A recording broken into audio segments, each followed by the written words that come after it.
Friend, এই মুহূর্তে আমার হাতে কিছু আলু আপনারা দেখতে পাচ্ছেন। একটু ভালো করে যদি লক্ষ্য করে দেখেন তাহলে বুঝতে পারবেন যে এই আলুগুলি সাধারণ আলুর মতো নয়।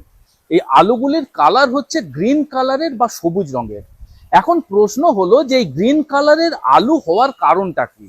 যে সমস্ত আলুগুলি মাটির উপরের দিকে হয় সেই আলুর মধ্যে যখন ডাইরেক্ট সূর্যালোক পড়ে সেই সূর্যালোককে অ্যাবজর্ব করার জন্য এর মধ্যে ক্লোরোফিল নামক বিশেষ এক ধরনের ন্যাচারাল পিগমেন্ট বা আপনার রঙের সৃষ্টি হয়। সেই ক্লোরোফিল নামক ন্যাচারাল পিগমেন্ট কিন্তু আমাদের স্বাস্থ্যের পক্ষে কোনো ক্ষতিকারক নয়। তার কারণ সচরাচর আমরা যে সমস্ত শাক পাতা জাতীয় সবজি খাই তার মধ্যে প্রচুর পরিমাণে ক্লোরোফিল থাকে। কিন্তু প্রশ্ন হলো তাহলে এই সবুজ আলু আমাদের স্বাস্থ্যের পক্ষে ক্ষতিকারক কেন? এই সবুজ আলুর মধ্যে সূর্যালোক পড়তে পড়তে এর মধ্যে বিশেষ এক ধরনের টক্সিক অ্যালকালয়েড সৃষ্টি হয় যার নাম হলো সোলেনিন।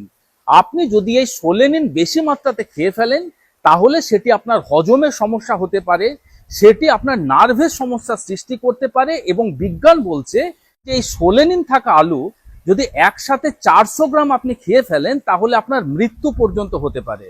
তাই এখন থেকে আপনার বাজারের ব্যাগে যদি এই রকম ধরনের সবুজ আলু এসে থাকে তাহলে অবশ্যই সেটিকে বর্জন করার চেষ্টা করবেন, সেটিকে ডাস্টবিনে ফেলে দেওয়ার চেষ্টা করবেন।